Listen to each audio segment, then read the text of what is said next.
Oleh, một thầy lắm em. Yes, sir. Một thầy lắm mà. Một thầy chúa thật chứ. Oleh, em có lý là với là căn tỷ tụ chú some basic concepts of chemistry mà như can explain to đủ khác can explain non này đó đấy. Video thì kalau thir tôi nó mấy thầy là thir lòng tôi nó mấy thầy chú à chú anh mất tập trung trang bị cái gì cảm sẽ tốt rồi nè mất tập chú anything which has mass and occupies space is called matter tinia chỉ liền có muốn ổn lúa khata taksa này dan tiang chi kha mass này yang chi kha matter kan ti chu ni ta ni chu matter chu chi thu ma thena ni ya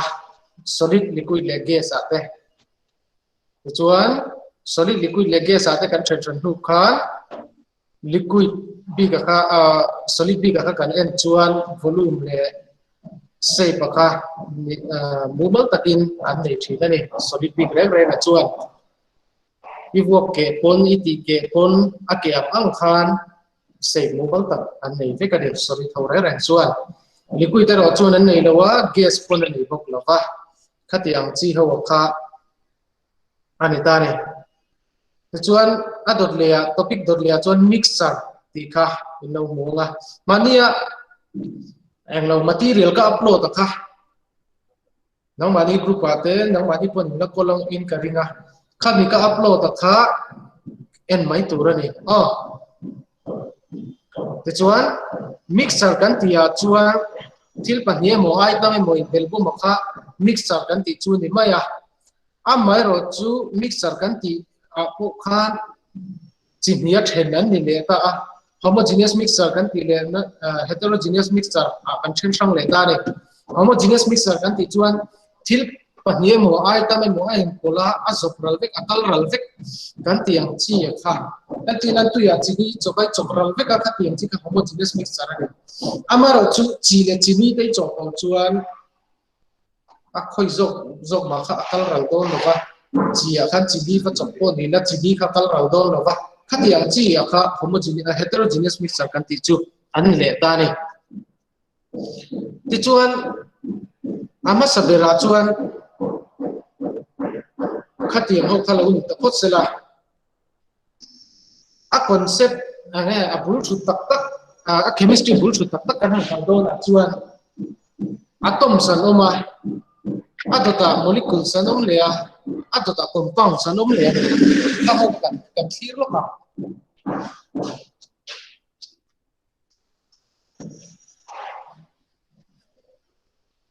element kan sia element ho re re chu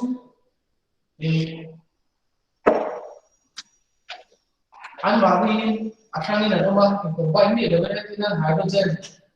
periodic table kan chuan helium lithium beryllium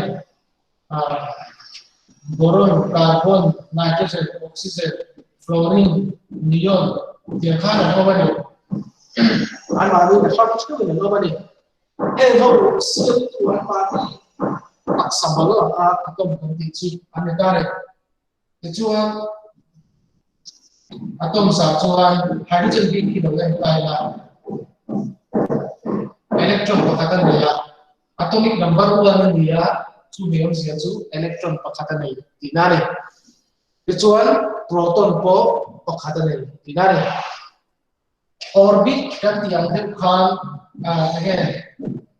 ni kan ko kai planet ina ake chi khan helaya nucleus adi electron te kan he ko chu nei ti chuan heng electron atom la katamil te hi proton le neutron ane proton hi positive charge an dia neutron hi neutral charge an ti chuan electron hi negative charge an ti chuan proton le neutron hi alai ka ta ma electron charge hi proton ho chhe elemental state a chuan element pa ma ya chuan ti chuan he atoms kan ti te hi pa ni ho ai ta ni kai ko ba ka ni la hydrogen pag combine pa sila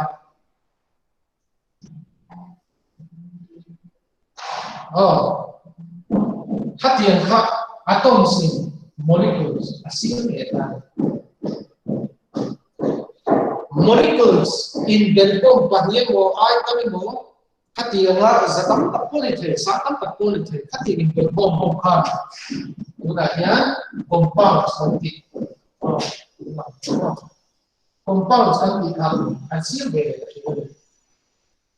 ama sabera atom atoms adota molecules adota compounds anadare atina compounds nanti achuan water molecules nanti water molecules nanti water te hey a molecules pakatina ni maya water hitam tak lawin combine ta second mo exact thing is here to the number of atoms number of molecule exact thing in combine your shape to the chu tiang chuan compounds ka ano siam chu ka thina ni tiang chuan atom molecule compounds te in the dana ka tikhan ching takin material ko kan pe kha ador le chuan kan topic dor le chuan mass le ku chu cha again mass kan ti chuan kan taksai na a content tam na ma khan ko ba kan te de chuan a content claim de wanga kan len de chuan a content tem de wanga total quantity of matter hay mass ni chuan wei ke hung chu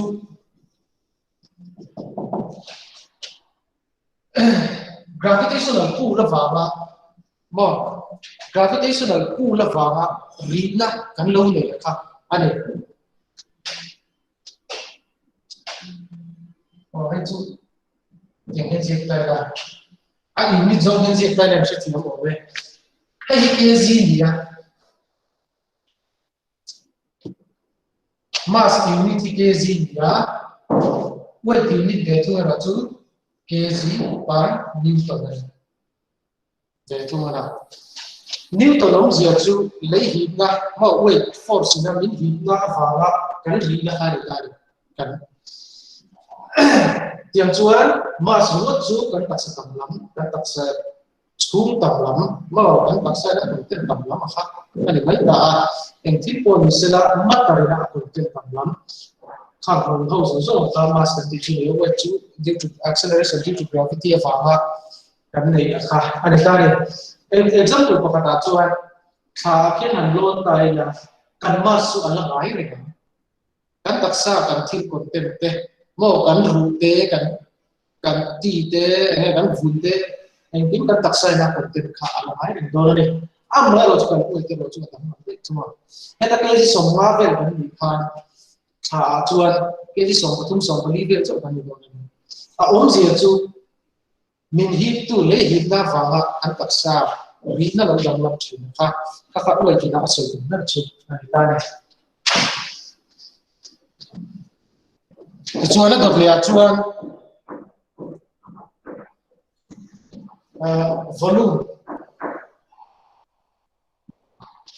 volume kan ti chuan volume hi a mi zo jong sak hian han soi lu tu na on lo ma chu ka soi tin na chuan ti bi kwal khung chung antina meter khat chung ma meter khat bial chung meter khat centimeter khat bial chung khati ang chi ya chung na til matar tamlam kha ani ta ni antina ne sai ni pa ya chuan kg per meter cube ya awam ji chu cubic meter kha han kg in sang he cubic meter kha chu la pai na chu mi chu wa chuan kg som li yo chuan sorry the volume density ne ka som ka cube ringo ta volume so ko so centimeter cube pe mo meter cube pe mo kilometer cube pe mo cube tiar ga re na chon volume so tin ba ani ta ni a om zia da chuan number of meters per centimeter cube or per meter cube or per kilometer cube cube par so ne chuan volume ro so tumla ani dare tiang chuan adot le hen density oma density chu ma ka lo so dong kha cubic meter kha chuma kg za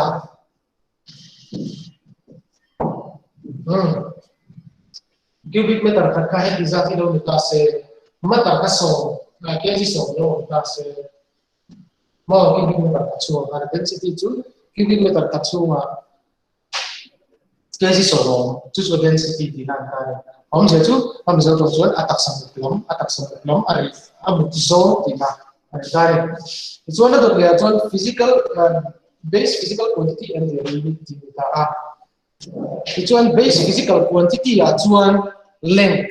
chu meter te nia thil sei zo mass so chu kg te nia time to second ai SI unit ze la ni kan so time bi ate na thang kan le ya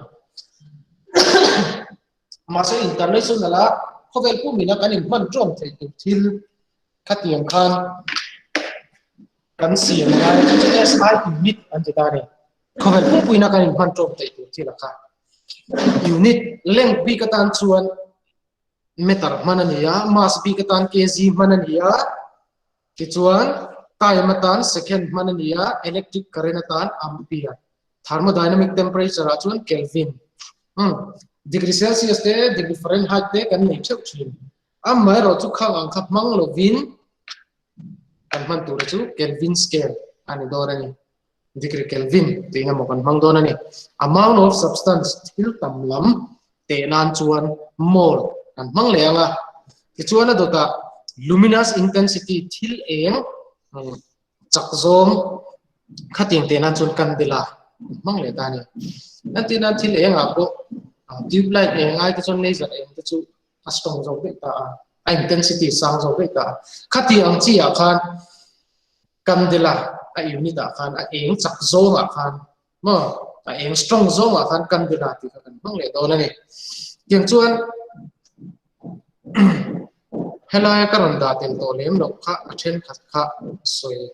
kan ngai le boka a then han em don sin te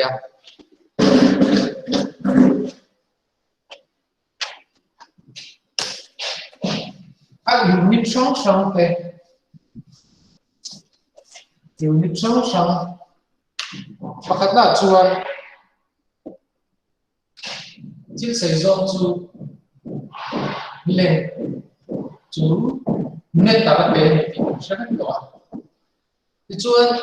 volume bi ga hen du chi do ta la volume chu length to breadth to height and height and mang do ni ma length into breadth into height mo length into length you can da la chu length to breadth into height cube kan mang kha kan man kha cube kan share all sides equal they have 6 sides and 8 corners draw a cube to asir tlang zong zong hi meter khatwik ni ta se hi cubic meter khatam ni na ni chu asir tlang zong zong hi meter ni chuan cubic meter ni na le mai chuan ta hian all sides equal cube patang kan te do na ba cube kan ba ma chu min chuan length cube chu meter cube aro do na ta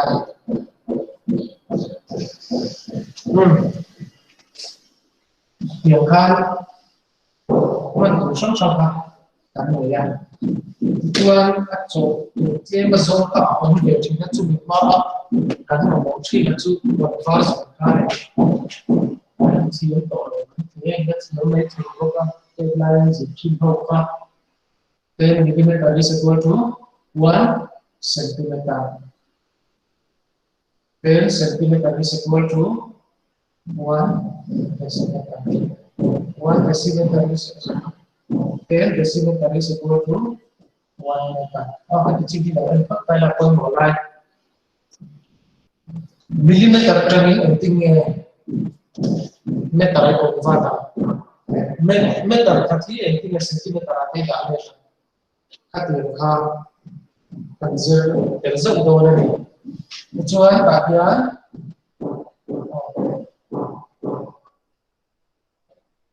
arrow hi no mai ko mo ta na tin ka ti millimeter training meter activity don ta ya ba atina 2 millimeter ni antina don ta sila 2 millimeter di meter activity lo apa kita kecuali 2 millimeter tu meter ka activity don tu ka ti don tina so ni juga ti len don chuan divide to mau kan soalnya kok kan 2 millimeter divided by any modern divide data. Kemudian millimeter Cina kan clear doang ni. Untuk orang ni, meter jadi satu rian 10 times example kan. 10 itu tu makanan draw. Hari jual 10 za 100 100 za 1000 in empty divide to 9 tarik. Kecuali ada jom cantik dari tunggu daerah 2 meter di jom kan tadi tiang ada kamu siapa racuan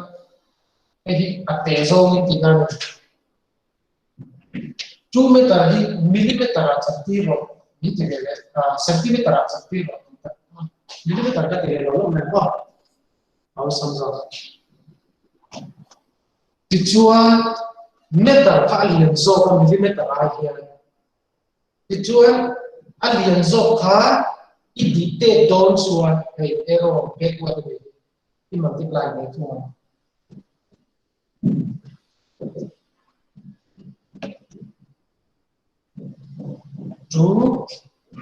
into 1000 berkat total Kecuali sentimeter apa cantik itu lah. Ketika 2 meter di sentimeter cantik kita selalu. Nah, area coba cuan kita multiply. Terus kita multiply dengan cuan meter terkait atau belum nasab terhadap kecil lah. Kalau sentimeter belum 1 2 kita hitung mana. Cái đây hắn chiếm cái là bài này, ama tên là hắn chiếm mấy từ này, 1 2, anh ấy chúa tên tên sao 100, 2 into 100 is equal to 100 centimeter, jadi 2000 millimeter. Các tiền tế tế là các cái này là bằng một đô ra. Also, first division of passport, you know, các thành công this team sẽ là cho bạn cho cái tiền cái khi chúng ta làm trong cái đó thì sẽ chúng ta chọn chọn rất là physics and chemistry cái chọn chi cái gì là nhiều là physics là cầm dâu cái chemistry là thêm mà mathematics sẽ soi là luôn chúng ta sẽ là mìnhถ้าตอนนี้chọnตัวtiền anh tin làตัวtiền cái gì thì nó và khán giả chọn 0.001 hay gì power of 10 in đạo chúng ta là anh number ba là chính trị gì là 0 là 0 chung ai là 1 thì là multiply mất thì chú anh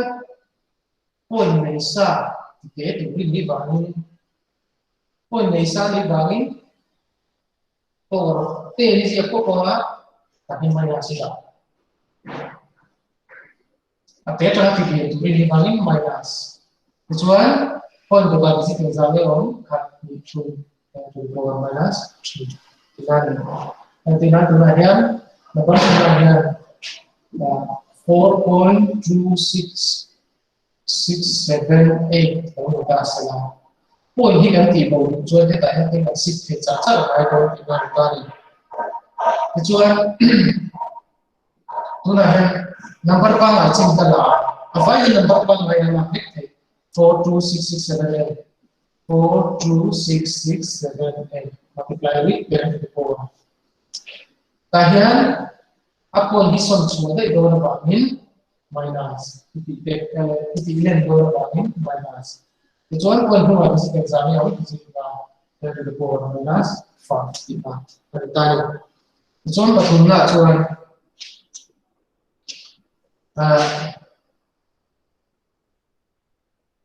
point này chỉ có point này là xem về thùng đó này em tin là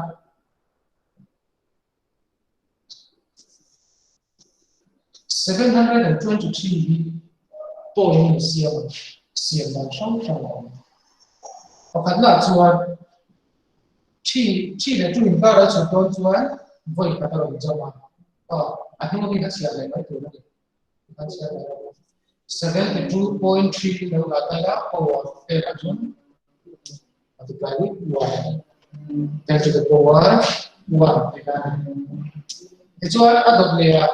7.23 là về cái thùng đôi bay là 7.23 into 10 to the power 2 cái này là plus cái gì cái sao cho point nó xem trong sai rồi thì nhiều sao nó có nhiều sao trong cái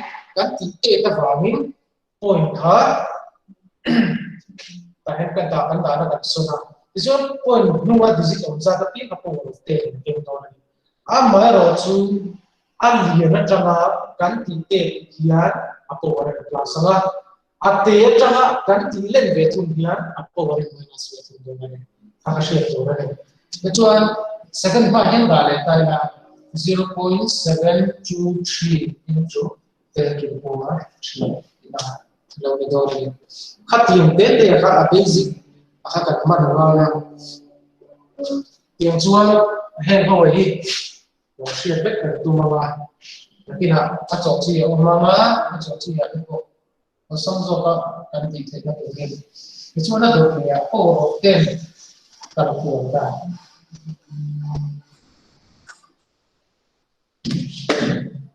đúng là nhà và khán giả nhà 12 by 1000 that's right. Ohms equal to 12 by 10 to the power 3. Here is our ohm, but to the power 3, 10 to the power 3.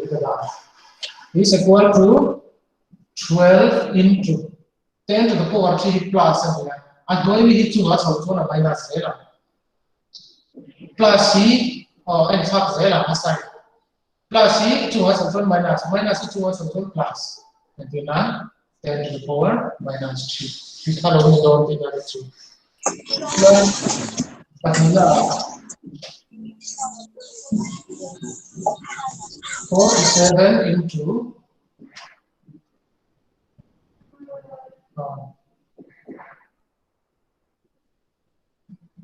100 times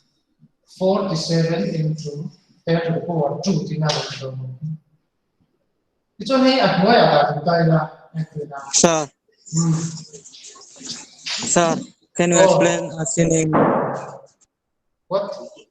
Can you explain us in English, sir? It's almost complete. Let it be for next time, okay? Sir, it is very difficult now. Yeah, it will be difficult if you don't say about it. You cannot understand. So, Sir, at least some of them, if you could explain, it will be very good. This is 10 to the power minus 2. Okay, if you don't know Mizo language, okay, you have to tell me before starting the class, okay? Actually, okay. Anyway, next time we'll continue in English, okay? Okay, sir. Now the time is almost complete because now we have only 1 minute left. Okay, try to understand at least what we have done in this part. Okay. And number 3. Okay, this is how power of 10 is rotating, how it goes up and how it goes down. Okay. If it moves from up to down, then the sign will change. Then next one is what? Let's see this one. 7, 2, 3 divided by 10 to the power minus 4. C. 723 divided by 10 to the power minus 4. If it goes up, what will be the sign? 723 multiplied. Okay. This means that this is divide, and this divide goes up. 10 to the power minus 4 will become 10 to the power plus 4. Plus will go to minus. Minus will go to plus. Likewise, power of 10 is moving around from up and down. Okay. That's all for today, class. So next time, how many of you don't know visual language? We will go to the group, WhatsApp group. Okay. Then that is all for today, class. Next time we'll try our best at English. Okay. Thank you, class. Thank you, sir. Thank you, sir. Thank you, sir. Thank you, sir. Thank you, sir.